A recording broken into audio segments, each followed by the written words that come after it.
The Higher Side Chats doesn't start with underwear ads or guilt-tripping donation pleas, nor would I ever commit the cardinal sin of podcasting and interrupt the flow mid-show to shill you an unrelated sponsor.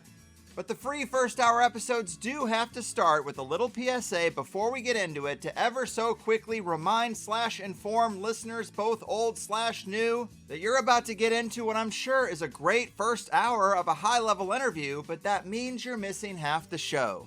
If you like what we do around here, get yourself a THC Plus membership and listen to the full 2-hour interviews as they were really designed to be and as I know you would enjoy them most. Give a little and actually get a little more in return of the thing you're actually engaging with.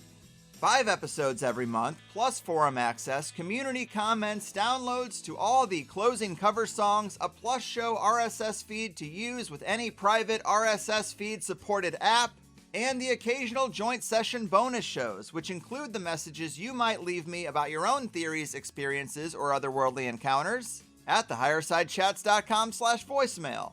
If you're not quite sure, if you just want to feel us out, or if you're only here for this particular episode, no worries. New first-time subscribers get a 7-day free trial when you sign up at thehighersidechats.com. Cancel anytime. Try it out, because it's so important to feed the things you want to grow and starve the things that gotta go. And with that said, let's get on with it already, huh?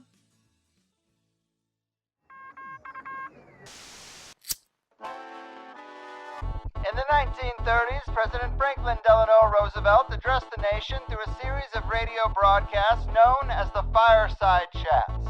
His aim was to reassure the common man that our society would recover from its troubled times. Well, we're far from 1930, and I deal with a different kind of fire. For a new era of worldly frustration, we offer a fresh conversation. I'm Greg Carlwood, and these are the Higher Side Chats. Let there be light, Higher Side Chatters. Coming in hot from sunny San Diego, I'm Greg Carlwood, and there is obviously no shortage of darkness at this point in the time loop, from the near contagious fear and paranoia, to the disdain for opinions other than one's own, and the polarization of almost the entire world over issues that we didn't even know existed just 3 short years ago. Well, if negativity is what the dark entities of the astral plane feed on, lately it's been an all-you-can-eat buffet. And yet, the silver lining is that we see the skepticism of allopathic Rockefeller medicine at an all-time high, and the desire to fold in a wider range of systems and practices that move us towards a more robust and full sense of what true health and healing is has never been more potent. And it's best to not let your beliefs and preconceived notions get in the way of the data, because there are some unbelievable stories coming out of modalities like shamanism, energy healing, meridian tapping, ancestral lineage repair, rebirthing breathwork, entity attachment clearing, curse lifting, and many other things that relate to the unseen and often ignored parts of the whole self and the field. Many of which are covered in the new book from returning guest Peter Mark Adams entitled The Power of the Healing Field, Energy Medicine, Psi Abilities, and Ancestral Healing. A collection of information and shared stories from he and his wife's more than 20 years of intensive professional healing work, as well as experiences from other gifted healers, psychics, and shamans. You might remember our last interview from the much simpler time of 2017 about his epic deconstruction of the Solabusca Tarachi deck and his book Game of Saturn, that tells the story of a nefarious pact between the 15th century elite families and the demiurge himself. Now Peter is back to balance that darkness with the light, and I couldn't be more psyched to get into it. The Game of Saturn scholar, energy field explorer, and healer in very sick times. Peter, welcome back to the Higher Side. Hi there, Greg. Lovely to be back on with you. Yes, man, this is a real pleasure. I still get people saying that the Game of Saturn interview is one of their favorites, even years later. An actual physical artifact that tells the story of an elite pact with a dark force that helps them stay at the top of the pyramid in exchange for creating more darkness and negativity, maybe in a closed loop of reincarnation. I mean, wow, that fits in really well around here. And just before we get into the new book, which also fits in really well and is excellent, because people would kill me if I didn't at least ask, are there any updates on that work of the Game of Saturn? Because I remember that there were some aspects of the deck that still needed to be decoded. I think it was parts of the trump cards and a few other things. But has any further clarity come out in the last couple of years regarding the decoding of that deck? I think the major insight I've gained over these years, Greg, is the contextualization of the system of theurgy and magic that's embedded in the deck. And I now see that in a far more purely Hellenistic light rather than a Gnostic Christian light, if that makes any sense. I understand now that the underlying metaphysics were not evil. They were to support what was considered legitimate power at that time. Okay. So that's a very different lens for me.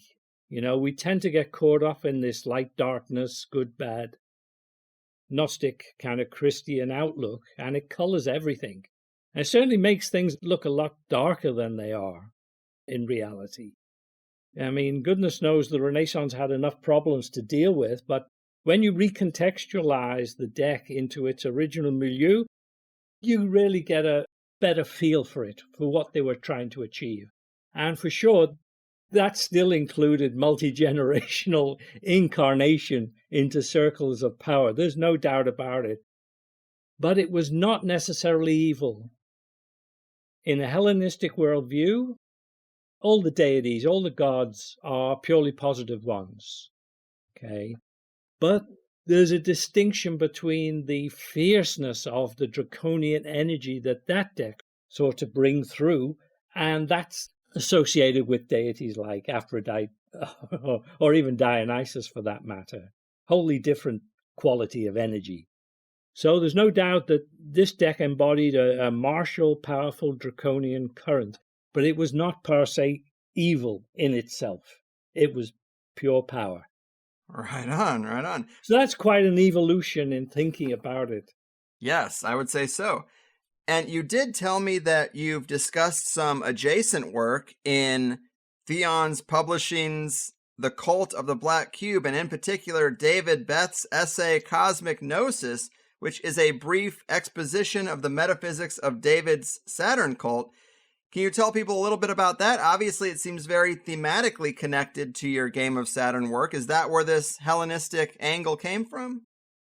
I think David's ideas have developed from a current within European thinking through this Ludwig Klages and his book Cosmogonic Eros, which is just being reprinted actually by Theon.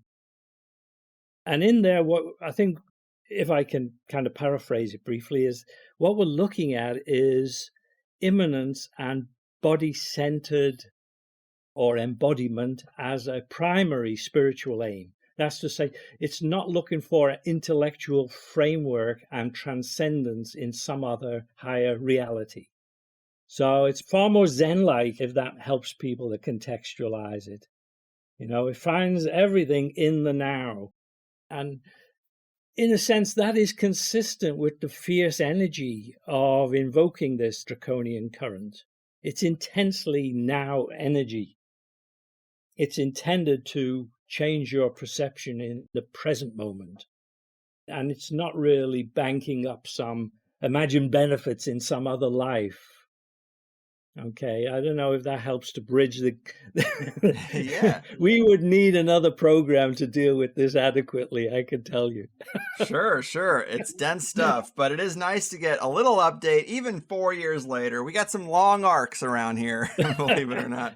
But let's talk about the new book, The Power of the Healing Field. I really enjoyed it. Several of the energy healing modalities that you talk about were new to me. Some of the stories are pretty wild. But this is an area where you and your wife have really been focused for over 2 decades, right? Yeah, pretty well. Yeah. I must say she's done far more of the day-to-day healing work than I have. I've, of course, been sidetracked to write books. But yeah, these are our shared experiences. They're from our case files. And as you say, they're extraordinary, which is why I wanted to get them out there. I wanted people to understand that there's an extraordinary world of healing available and literally at your fingertips. So the second reason I think it was important, Greg, is that it demonstrates something about the nature of our reality. You know, we're all kind of locked into the immediate pool or circle of our awareness day to day, and we're dealing with a lot of stuff. When you get hold of these stories from the outer edges of human experience, they shed a very different light on the reality we're immersed in. And I wanted to get that across to people as well. Well said, and very important point, because there's so many things that are put in the box of, say, paranormal, that our system just says, well, that can't exist because our model is right. And it's like, actually, maybe you have to rethink the model and adjust and fold these things back in, because they clearly are things that happen to people, that people see and experience and interact with. And the healing is a big aspect of that. But we have a real arrogance in the West that we already have it all figured out. So what you're talking about has to be bullshit. Yeah. I think for me, what really brought this into a very sharp focus was attending what's called family constellation therapy. And I went along just as an observer. I wanted to see what was going on. And within that, like hour, 2 hours or whatever, my worldview changed. And let me just tell you what happened, because it'll be clearer. And it sheds light on everything I have to say after this. You know, you go in this room and there's a group of people there who are complete strangers, and there's like a therapist, and there's a couple of people who are there for therapy, right? And those people then just select people from this anonymous group to represent key members of their family. And they say, you know, will you be my father, mother, brother, whatever? And they position them in the middle of the room in roughly how they feel that those family members relate to each other. So some will be looking to each other, some of them will be far away, some of them with their backs turned, you know, this is family stuff. And this is the extraordinary thing, that the person who wants the therapy then sits down. There's no story, nothing has to be told. Nobody knows anybody else. But from my own personal experience, almost immediately that symbolic pattern is formed in the middle of the room by people representing people who may be long dead. An energy forms around you. And it's like an emotional overlay. So you're fully aware of being yourself with your thoughts and feelings, but you suddenly have access to the thoughts and feelings of somebody you don't know. So the therapist then goes around person to person, checking out their feelings, identifying where the blockage is in the flow of this family's energy. And the blockage may be several generations back. And that's extraordinary. You can bring people on to represent people who are long dead, and they immediately connect with that person's thoughts, feelings, and the problem. So you can then resolve the field in which these memories and feelings are held. This is extraordinary. And anybody can go along and witness this for themselves, but it changes everything about our perception of reality.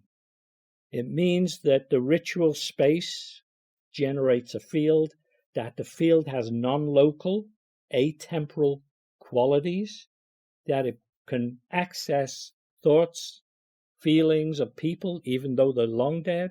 And not only that, you can recode the field. You can recode past trauma.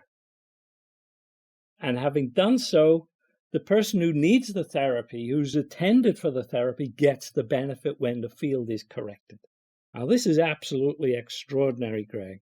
And it changed my perception of reality in a fundamental way. Yes, I've heard you talk about this before, and it's really interesting because family constellation therapy is not top of mind when talking about these things. It's something I don't know if I've ever heard about before you talking about it. And you mentioned an emotional overlay, and that's certainly interesting. There is a wide range of emotions, but they can kind of be summed up into a few categories, and I don't know if I would really sense that the emotions were coming from someone else. I'd just be like, well, maybe I just am getting a little restless or something. But you also mentioned the thoughts of people that might be long since dead. Can this be considered a type of channeling analog of some kind? I think the problem we have when we encounter phenomena like this is that we're still locked into a basic duality of mind-body and into a model which says your mind, your consciousness is generated from neural activity. So it's like locked in you. And I think this model is fundamentally wrong. Okay. What we actually have is what's called panpsychism, is a better description of reality. The consciousness is distributed throughout all reality. Okay. Instead of us generating consciousness from our neural activities, actually our bodies and our minds act more like a receiver-transmitter. So in the context of the family constellation, what those people are doing is receiving from the field and transmitting it out so that we can understand the dynamics of that family. Okay, so essentially we've now shifted from a mind-body dualism in which the mind is generated by neural activity to full-on panpsychism. The consciousness is a fundamental aspect of reality, and it's interwoven with the quantum field at every level. And this changes everything. Mm-hmm. Yeah, panpsychism is very interesting. I mean, it's kind of like animism light, isn't it? It's kind of like a model that our culture is able to accept and able to process, or just starting to. But maybe it's a gateway to a fuller, more accurate understanding of something even deeper, that consciousness is obviously permeating from anything organic and alive, and that the field is probably way wider and more complex than we realize. I mean, would you say panpsychism is the totality of this worldview, or is it more of a gateway to getting our culture from where it is now to where it needs to be? It's absolutely the gateway. What is interesting for me, I studied philosophy at university, and I did very hard-edged philosophy. It's, analytic philosophy, formal logic, philosophy of science, and all that stuff. What I've seen in the past 10 years is leading academic philosophers moving to embrace panpsychism. That's extraordinary movement if you know anything about analytic philosophy. Mm-hmm. It's amazing. So it's not unusual now to see, full international conferences in philosophy dedicated to this issue. In other words, they've moved on pretty well from the old mind-body, what is consciousness type debate. Mm-hmm. For me, though, the next step is full-blown animism. And I see a lot of trends emerging that suggest that large parts of the global culture has long adopted that. But what we're now seeing is that it's shifting into the educational and scientific culture as well. So it's going to take a while, but I believe they will end up, or this planet as a global culture will end up fully animist at the end of the day. And it's happening faster than I ever thought it would happen, actually. I have to say that. Well, that's a beautiful thing. It is. It's huge. You see, it seems to me, Greg, the only way that we can treat the environment as an externality and hoist shareholder value above everything else is if we do not, or we fail to grasp the fact that nature is living and conscious sentient being. And I think when you grasp that, you cannot go on as you did before. Mm. You have to start thinking about a lot of things and the consequences, long-term consequences of your actions and behavior. I think one area this is going to hit eventually is in the area of the economy. It has massive implications for how we engage with the world going forward. Can you elaborate on that a little bit for people who maybe don't see that connection as obvious? How would an animist world recontextualize economic issues? Industry by industry. The first one would be meat consumption. I mean, we're slaughtering millions of animals day to day in the most cruel ways. Yeah, factory farming is a mess. Animals proven to have high intelligence, high levels of intelligence. And how is that possible? I mean, it's possible only because we have this moral distance from them. So there's some intellectual structure is supporting that gap. And when we knock that intellectual structure away, the gap becomes inadmissible. It's unacceptable ethically. Okay. Now, that itself is going to change a lot of stuff about how we feed ourselves. Do we need to consume the volume of meat that we currently do, for instance? How much of that meat consumption is essential?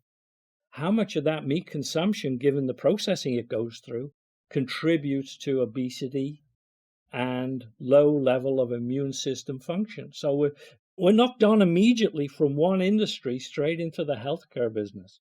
And the sugar and the processed food, that's going to contribute to obesity quite a bit. You got it. Absolutely. So this is like the piece of wool which you get hold of it and you start pulling it, and a lot of stuff begins to unravel. Right. So in general, we would just be less exploitive and cruel to the overall ecosystem. And, people can extrapolate from there. I think we'd have more of a custodianship, which a lot of traditional peoples have that worldview. We have to get back to custodianship. Yeah. Cheers to that. And in the intro of the book, you talk about the process of exploring all this and write, I found myself asking, why is it that these things are so little known, so rarely experienced, and so obscured from view? Because many of these experiences possessed such rare and unusual qualities, I wanted to share them, since they suggest a far more expansive and uplifting view of who and what we are than what mainstream thinking allows for. And I have the same questions. If it works so well and requires nothing but a skilled healer, how is this still the best kept secret? Is it a belief issue? It's a commercial issue, essentially. Let's take one example to illustrate it. Gary Craig developed emotional freedom techniques. It's like a tapping the meridian technique back in the early 80s. And he was given seminars everywhere. He went to an institute where Vietnam vets were there, where they were suffering from post-traumatic stress disorder. He filmed this, and in 1 or 2 sessions, he was able to break the PTSD down to anxiety. And that, dealing with PTSD, in current healthcare, it's considered to be intractable. Let's say you can medicate the symptoms, but you can't do anything about it, right? Pretty well. Roll on 30 years, and the studies cited in the book, Greg, properly performed medical study, they were knocking PTSD down in 2 or 3 sessions under test circumstances. Okay. What has happened in the 30 years? We've seen a huge boom in PTSD because of all the wars. And we've seen nothing in terms of the mainstream medical and healthcare system responding to that. Now, that's a commercial issue, isn't it? To learn EFT, you can do it for free. You get on YouTube, you watch the videos, you check it out on yourself. You can do it to some family and friends. You can gain a basic competence very easily without spending, a cent. So how come a system which is free as air pretty well can knock down anxiety disorders that are intractable to modern medicine in the space of 2 or 3 sessions? How come that isn't front page news? Good question. Yeah, well, somebody is not going to make money off the back of it. That's the problem. Right. Well, I definitely would agree that the commercial issue is a big one. And I love to throw shade at the overall system and how we've been conditioned. But there is nothing stopping an individual from Googling family constellation therapy or Reiki or EFT tapping. You can find these things in your area? I was ignorant of it, but once I started to learn the terms, I started looking around, and there are plenty of these kinds of healers in my area, probably in most major cities in the US. They're not advertised, they're not promoted, but if people changed their thinking that these things are actually viable and potent, well, they are there, and these people do have nice little independent businesses set up from them. So, I mean, the commercial issue is there, but the conditioning issue is what's really stopping people from seeking out these sorts of things that do exist. Yeah, I guess you're right. It's a societal issue, namely that you look to experts who are in the, official domain for the solutions to all your problems rather than seeking solutions yourself. That is part of it. But I think there's a deeper issue here, Greg, which is much wider and probably one in which we're all somehow engaged, and that's addiction. Most of us have several addictions. There's food addictions, the stuff we love to eat, stuff we love to drink. And part of us knows that it's really not good for us. But we have to keep coming back because the products are designed to get that response from us. Right? Mm-hmm. So again, without a shift in your mental framework saying, well, look, I recognize this stuff is killing me, basically, and I'm going to find a solution to my emotional needs, okay, which are driving my addiction. So it's like a 2 or 3 step process needs to happen before you go off and you connect with some of these therapies and some of these modalities to begin addressing the issues. And that is a big personal challenge. It definitely is. And I've heard you say that after a pretty potent experience, not sure if it was family constellation therapy or something else, but you just stopped everything cold turkey. And so maybe I need an enlightening experience to help my willpower a little bit. And maybe I'll just see the light. Let's go over that. That's a good example, but it's a bit remote for most people. This was the first Reiki teacher I had, and she really had a real powerful energy. I mean, real Kundalini type energy around her.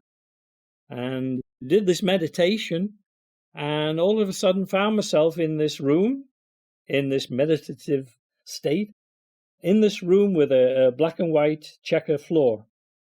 And there was like a coffin on the right-hand side of me. And I looked at it, and I was lying in that coffin.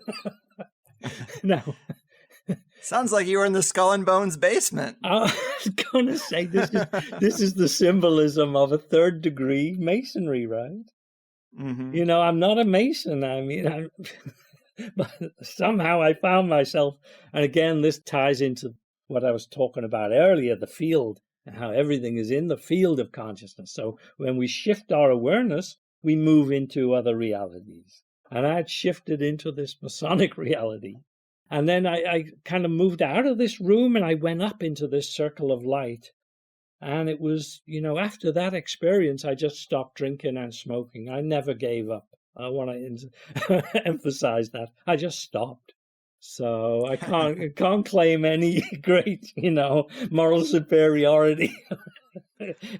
Fair. Well, I'm going to have to find myself a coffin and a checkerboard floor because... May work for you. Who knows? Yeah. Yeah. Well, so just giving people a little more context for the overall modalities that you cover in the book. We mentioned a couple of them, but talk to them about the scope of what they will find in this book, what modalities you consider top of mind when it comes to the healing field and the things that work. Okay, so you're exactly right. I wanted to cover a range of modalities and show them in use so that people say, okay, for that kind of thing, this is how it would play out. It's having that mental model before you engage with any of this can be very comforting and give you like a background. So that's why I did it, essentially. So there's issues which people have as, let's say, presenting issues. They're fully aware of them. And there's stuff where people just have a general disquiet in their life, a sense of unfulfillment. Okay. So if you have a clear and present traumatic memory and anxiety about something specific like heights or whatever, then the meridian therapies like emotional freedom techniques, mind connection healing are ideal. Because you go there, you tell the therapist what you want, what the problem is, and they'll tap, or they'll get you to do the tapping. Okay. Because there's always an element in all of these techniques in which you learn to do them yourself. They empower you. You don't just go along passively and somebody does something and then it's gone. No, you learn how to do this yourself. Okay. For the general disquiet, where you can't quite put your finger on the problem, there's just something wrong in your life, doesn't work out the way, there's always some conflict or failure, I would recommend rebirthing breathwork, but with a qualifier. I've worked as a rebirthing breathwork facilitator, so I really know this area quite well. Rebirthing breathwork is not for everyone. It's intense, but it's going to move you in your life passage. In the space of like 4 or 5 sessions, you're going to find a lot of stuff you've been carrying for years, relationships that are faulty, wrong, negative. It's going to fall away from you, and you're going to enter a new phase in your life. Okay.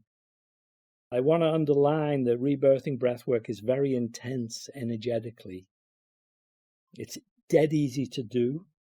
Once you learn the technique, it's so easy to accomplish yourself, but it moves your awareness so radically fast. It's always better to do it with somebody that you trust. Again, the intensity involved is not for everyone, but if you have that kind of where do I go next and why is my life so like this, but I don't know the cause, rebirthing breathwork is probably the best way of just moving yourself forward without having to do all like talk therapy, analysis. There's no talk in it. It's just breathing and very high levels of inner energy so that the energy does the clearing in the background. And then you just, a week later, 2 weeks later, you shouldn't suddenly find yourself in a different space, emotionally, intellectually, or mentally. So that's the basic distinction I would draw in the techniques available to us. Clear focus on the presenting issue, go for the EFT, the mind connection healing. No clear focus, but a sense of just general disquiet, go for rebirthing. And if you have a sense that something in the family field, in the ancestral field, is like bearing down on you again and again, definitely the constellation therapy is going to probably give you the best result in the shortest time. But having said all of that, Greg, I would say to everyone who's interested in the esoteric, in the new age, in a better future, get hold of 1 or 2 of these techniques and master them for yourself. Yeah, I think that's great advice. Empower yourself, because that empowerment, that ability to deal on a day-to-day basis with all the, the shit we have to wade through, if you can clear that the day it happens, the same hour, the same minute it happens, you're going to be feeling far better place than just letting it accumulate all day long until you need a good stiff drink at the end of the day to cope with it. Okay? Yes, that makes a lot of sense. The techniques have this immediate payoff. And as I said, to learn something like EFT, the YouTube is absolutely stocked with more lessons about EFT than you could ever digest in a lifetime. So, you just help yourself. But the only thing I'd say about the meridian therapy techniques, Greg, is like, for instance, if you start the tapping technique, EFT, for a specific problem, finish it off in that session. Don't let it hang on. Okay? That's just a rule of thumb. These techniques shift your energy body fundamentally into a new space, into a better space. But you need a completion. You need to settle your energy body down in its new space. So never leave emotional issue hanging over once you started working on it. That's about the only rule of thumb there is in connection with them. Right. You always got to close the ritual. That's esotericism 101. And, yeah. Right. And also, it's just like you said, this stuff is out there on YouTube. People can learn about it in your book. If you're waiting for the world to change, if you're waiting for the nightly news to tell you, hey, it's time to find your meridian points and start to tapping, you'll be waiting a while. But this meridian point tapping practice and just the meridian points in general, this is very old, and we've known about it as a species for quite some time, and your book has a little piece of pretty compelling evidence that it is quite old. Tell us about that. Yeah, I mean, like everyone else, I mean, I just assumed it was an ancient Chinese or Indo-Chinese practice, and then I came across this strange archaeological case because of the glaciers receding in Europe, in the Alps. They came across this body entombed in the ice, and they extracted it. And when they analyzed the body, it was like a Bronze Age. I mean, thousands of years old, trapped in the ice. And the strange thing is they were able to diagnose the kinds of conditions that the body was suffering from when it died, or the person was suffering from, I better say, when they died. And the peculiar thing was that the body is covered with a whole series of small tattoos, and yet the tattoos are just like dots. They're not shapes or forms or anything. And that was very puzzling from anthropological point of view, because there appeared to be no meaning conveyed by the tattooing patterns. But when they compared the points where the tattoos were to the acupuncture points that would need to be treated for the conditions the body had been diagnosed with, they found something like 90% match with contemporary acupuncture treatment points. And for like Bronze Age Europe, this is incredible. Yeah, it really is. And that last 10%, who knows? Maybe there's more we need to learn or relearn. Yeah, and also the tattooing was done with natural herbal substances. So again, there's been dimensions of healing that we've lost in the West in the last few hundred years. Yeah, no doubt. And to ask you a little more about rebirthing breath work, it is in the book quite a bit, and you even include a story of a guy who experienced a radical positive transformation after a session, and he said that in his own birth experience, his mother's water broke hours before she could deliver, and it caused him to come into the world with some trauma. And I thought that was interesting because that's a huge aspect of my own daughter's birth. She's fine and healthy, but definitely had a crash landing, as we've been saying. Well, many of these stories are people working through this stuff way later in life. But how soon would you start trying to clear that out if you knew that a baby came into the world in a less than perfect way? I think you need to have that person needs to have a clear perception that they have those negative feelings. So essentially, you can't perform it for that person. That person has their, as we used to say, karma.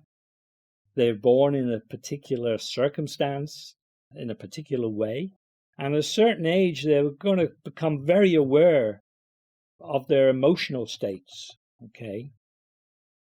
And it's only at the point that they are kind of a self-mover in terms of wanting to engage with these issues and find solutions, then the door opens. And I think that's true for, it doesn't matter whether you're 10 years old or 90 years old. You need to come to that point where, you recognize that this stuff could be better. There's something wrong here. There's something recurrent. For instance, having upsurges in anger during the day all the time, and I can't control them. Wanting to do something about it is the big step, Greg. Mm-hmm. Saying, I'm not just going to indulge and act this out again and again and again, on the people around me. No, I'm actually going to take responsibility for my emotional state, and I'm going to transform it. When that happens, you can move mountains. Right on. Yeah, obviously an infant can't do the breath work, and Reiki probably requires too much relaxation and focus, and maybe even meridian tapping No, is no. not going to work. Let me let me interrupt you there. Sorry, Greg. Babies, animals, they love Reiki. Oh. They absolutely love it. Okay, I stand corrected. I've been in this huge park one day, I was sitting on the grass. I saw this woman bring her dog in, it's 300 or 400 meters away. And the dog just made a beeline to me and then presented its belly for me to treat it. And she said, I had an operation a day or so ago. It couldn't settle down since then, The dog can see the energy. And you may have noticed that in the book, there are a stream of 3 or 4 photographs in which I was actually able to photograph the Reiki energy in manifestation. This was 2001 or 2002. I had one of the first digital cameras that came on the market. And we had this group of students who were just graduating as teachers. And they said, come on, take some photographs. So, they all lined up there in front of a bookcase. I took the photograph with the flash. And, if you stood in front of a mirror and took a photograph with a flash into the mirror, that light would just flash back straight into your eyes, right? That's exactly what happened to me. And I thought, what the heck is that? I took another one. It happened again. I took another one. And finally, it kind of cleared. I got the photograph.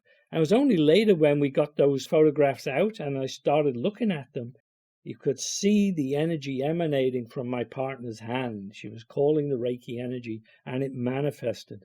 And those photographs are in the book. I don't think anyone has captured that energy in manifestation before.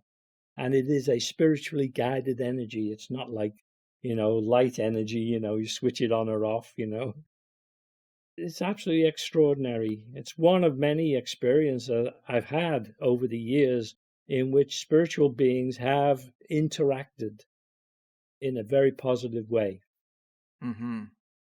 Yes, and that's the kind of thing I want to get into. Let's get a little bit weird with it, because what about things like ancestral healing or bloodline clearing? Someone could have put a curse on our family 1,000 years ago, and that could be why we find ourselves accident prone today or something like that. How do things work in this regard? Yeah, there isn't an analytic diagnostic procedure in this area of medicine, in this area of healing work. It doesn't work in a linear way. And especially when you step out of a person's immediate biographical timeline, that's the stuff they can remember, and you step beyond the biographical timeline into issues they experienced in the womb and beyond the womb in past lives. You're not in an area that's susceptible to analytic diagnosis anymore. It becomes very intuitive, and to be honest, the results count. So I put these accounts in the book, but whether it's past lives or past lives with 2 little, markers around it, doesn't matter from a healing perspective. The important thing is that the healing takes place, But I put these things out there because they do occur on a regular basis for energy healers. And, there's a number of cases in the book in which a deceased person has come into the healing process. And normally it's because something is incomplete in their own life, or they want to assist the healing process. And the case I put in there, I think, is a woman who couldn't overcome her grief at the husband's loss. And she was always in the kitchen, washing up, watching her, because that was what he used to do. And my partner got the message coming through, stop doing that, to let go of it. And because of that, this woman was able to connect with her grief, and then they were able to clear it. So it provided the crux of the healing process. So a lot of the things that occur during energy healing are directly related to the healing crux, so to speak. That one memory that one event which is pivotal to that person's either getting ill and then subsequently getting well when that event is dealt with. So this is field activity. This is not stuff that, there's no like talk therapy, referencing diaries to dig it out. It's not an analytic process. Once that energy field forms, whether it's in a family constellation or between a therapist and a person who wants therapy or wants healing, that is also a mini field. And the field has non-local, atemporal qualities. If you are intuitive in your mind, you'll pick up the information necessary for the healing to take place at that time. And again, this is why energy healing is a thing apart from mainstream medicine. Mm-hmm. Yeah, it seems like you have to check all the boxes on a person's biological timeline, and then if those modalities don't work, then you just go deeper. When you say go deeper, though, you don't actually have it's not like hypnotic regression. Fair. Go wider, maybe. This is just a connection, a compassionate connection between healer and the person who needs help. And they'll always have some presenting issues. Okay, there's always something in our day-to-day lives which is intimately tied with our karma. So it's not like this stuff, even if it's in a past life, is not buried in this life. And there was an interesting study done by Dr. Ian Stevenson, I think. He did the studies in India where there were people claiming, especially children, who had clear memories of past lives. And from the physical state of their bodies with certain blemishes and so on, corresponded to how they had died in a previous life. Okay, so once we get out of this brain box idea that everything is just in our head and not in a field, we make the transition to seeing that the past is never dead. It's not even past. Those lines are actually from famous American novelist William Faulkner, right? Well, I'm certainly there intellectually. I'm accepting of the larger field and all this kind of stuff. But how do we get actual intel on our ancestral karma and if there is some kind of bloodline curse on us? Where do we get that information? There are psychics you can work with, I keep seeing this guy, Matt Fraser, on the social media, Rosemary Altea. These people are psychics, perhaps not healers so much. So, there are obviously people who can clue into this stuff directly. Things like family constellation therapy will bring it up. That is kind of a process that you can engage in. And if there's an issue like that involved, it will tend to surface in the constellation. You may need to do 2 or 3 constellations. You may need to dig back. But as long as you have a sense of disquiet in yourself, disquiet in relationship to relationships or power or money or family, that's your immediate cue that there's a karmic issue still activated in your ancestral line. Right on. And when it comes to like the jinn or higher ordered beings, I've heard you talk a little bit about this, that some really powerful spirits and entities can end up fixated or attached to a person. I'm curious what you do in those kind of cases and what's really in it for this entity. Why are they motivated to be so attached to an individual? Yeah, it's real good questions. First, it's very, very difficult to do anything about it. I want to just put that out there. The reason, as far as I can tell, I put a case up on academia.edu, okay? If people want to go and check that out, they can do. It's an extremely disturbing case of possession. And it was not one that I could do anything about. I documented it so people could be aware of it. But there's another case documented in the book, if I'm not mistaken. What I understand from these things is that people engage in ritual magical acts which have implications for when they die and they cease to have the material foundation of the physical body as a protection.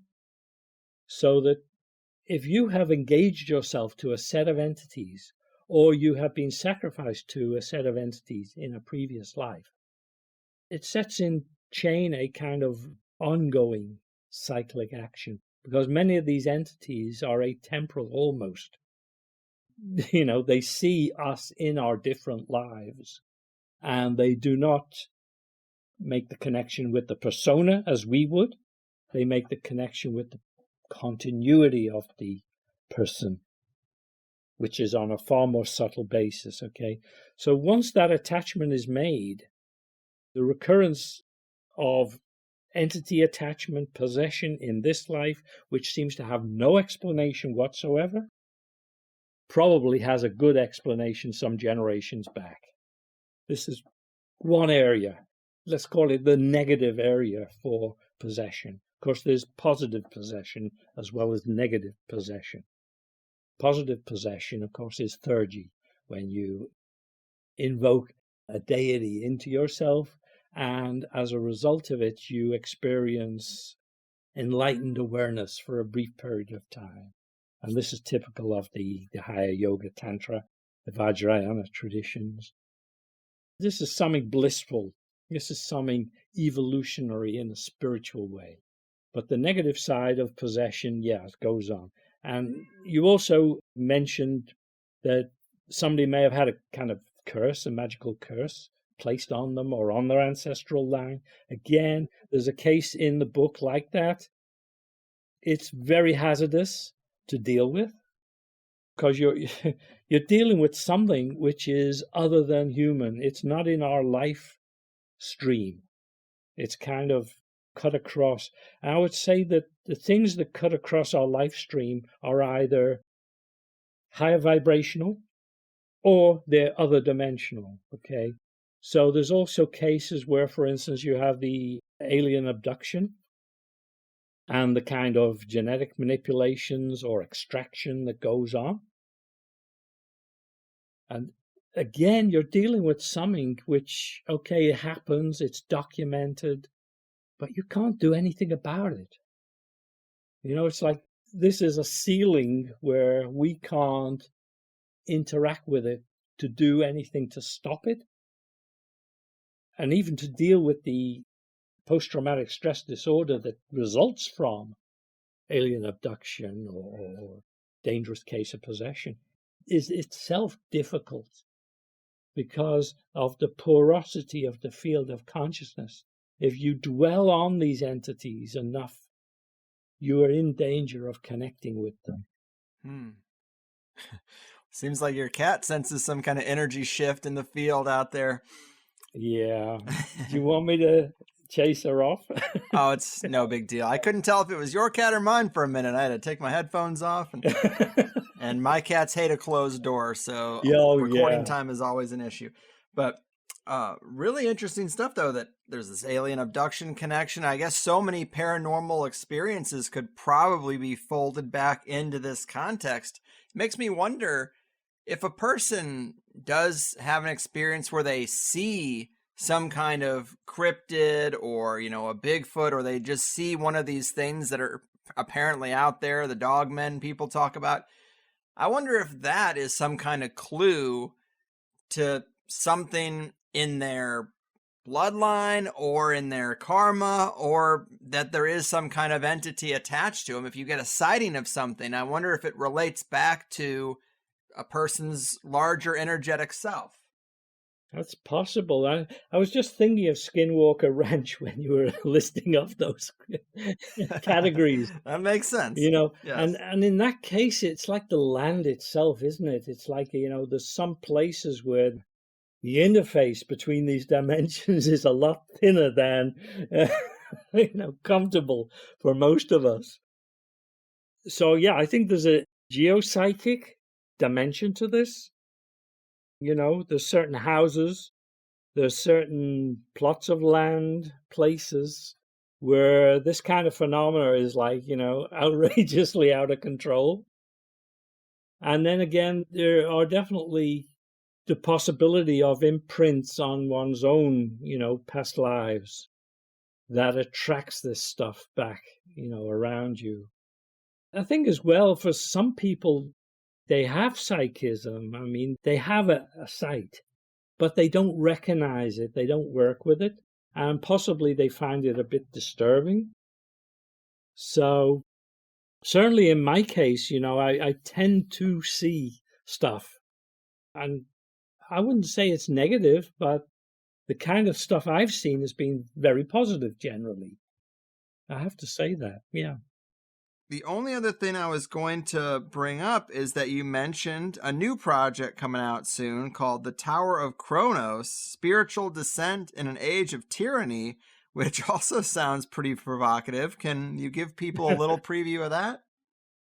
Yeah, I mean, since I live in Istanbul, the Hagia Sophia is just across the way from me.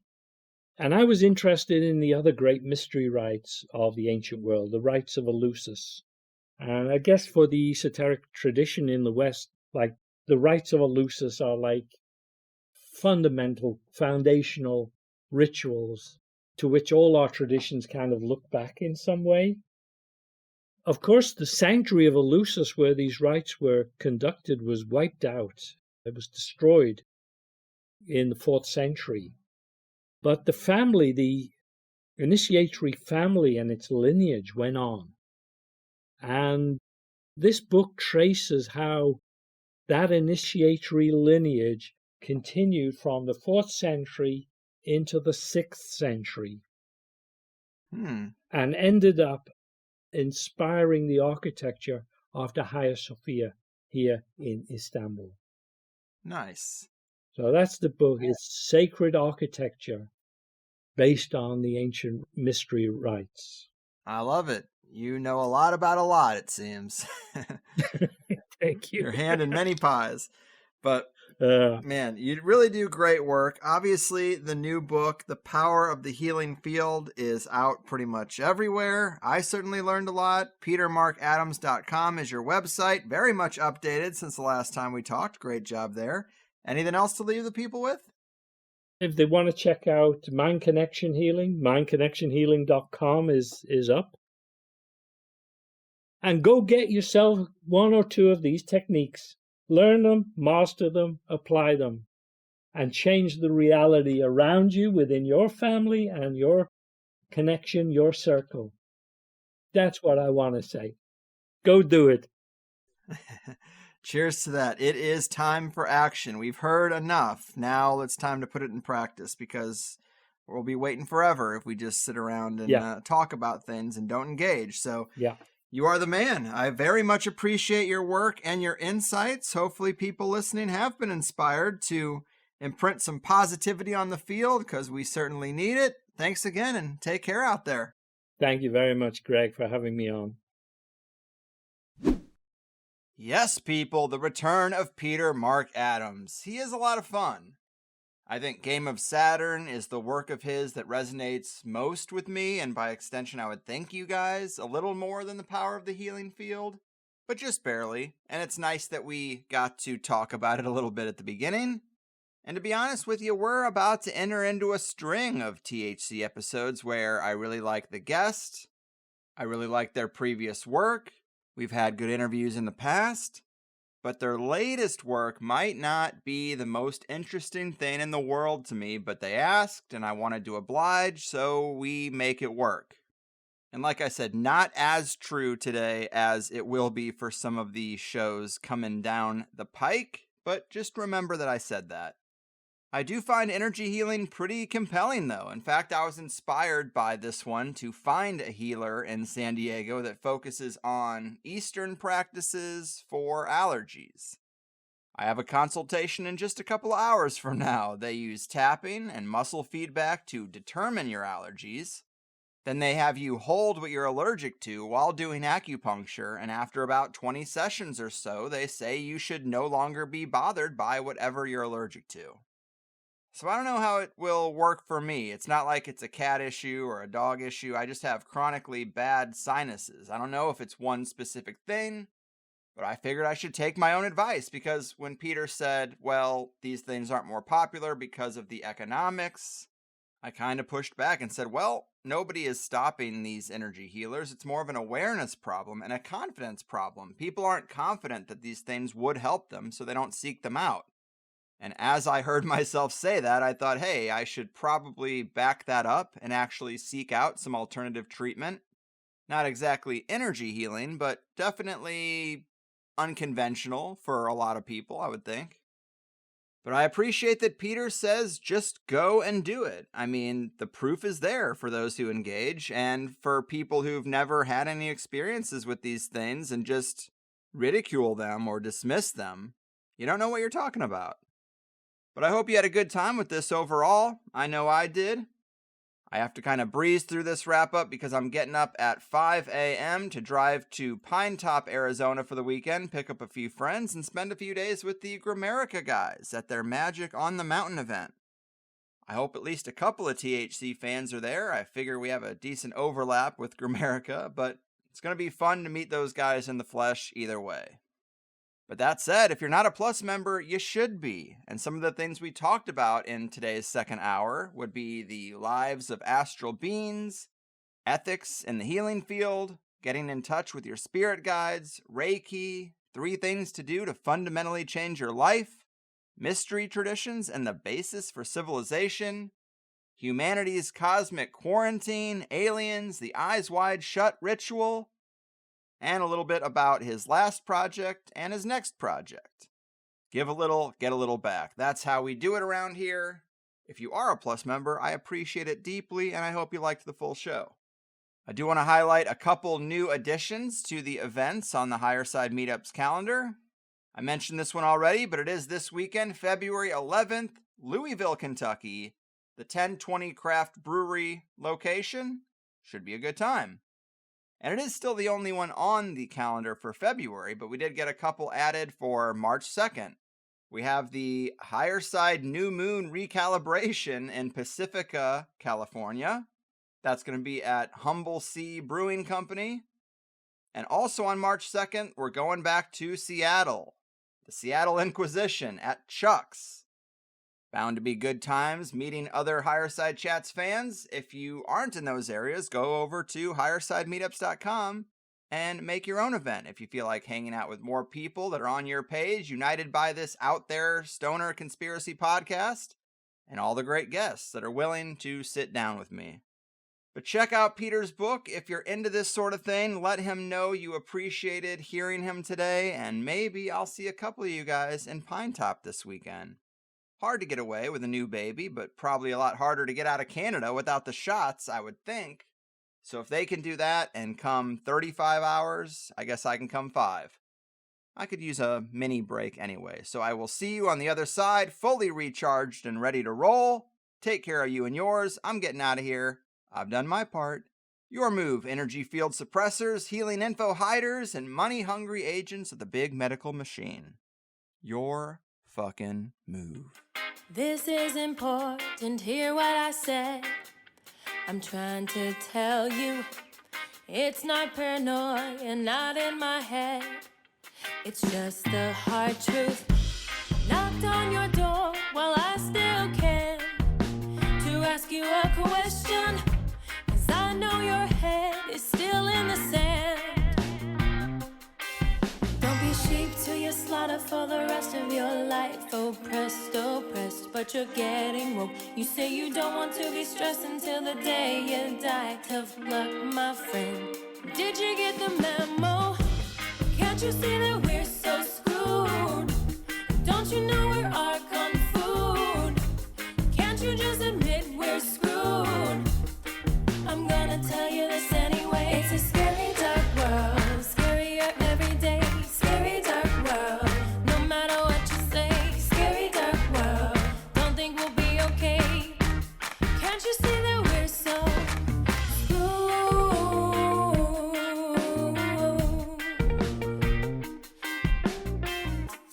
You sit and wish, but we don't have a choice. It seems we're stuck here, but you can find Gnosis, drown out the noise. Now use that altar Open up your magic game and listen to THC, you know. You go with the entities. If you ever see the UFO, don't be sheep to your slaughter for the rest of your life. Oppressed, but you're getting woke. You say you don't want to be stressed until the day you die. Tough luck, my friend. Did you get the memo?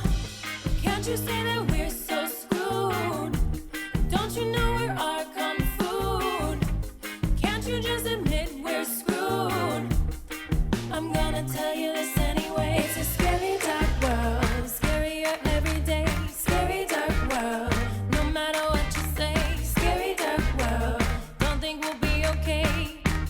Can't you see that we're so screwed?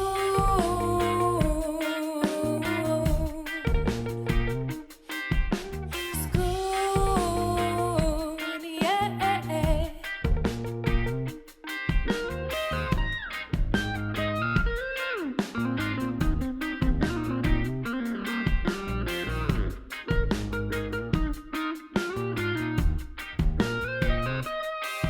Don't be sheep to your slaughter for the rest of your life. Oppressed, but you're getting woke. You say you don't want to be stressed until the day you die. Tough luck, my friend. Did you get the memo? Can't you say that we're so screwed? Don't you know we're our kung food? Can't you just admit we're screwed? I'm gonna tell you this anyway. It's a scary dark world, scarier every day. Scary dark world, no matter what you say. Scary dark world, don't think we'll be okay. Can't you see that we're so screwed?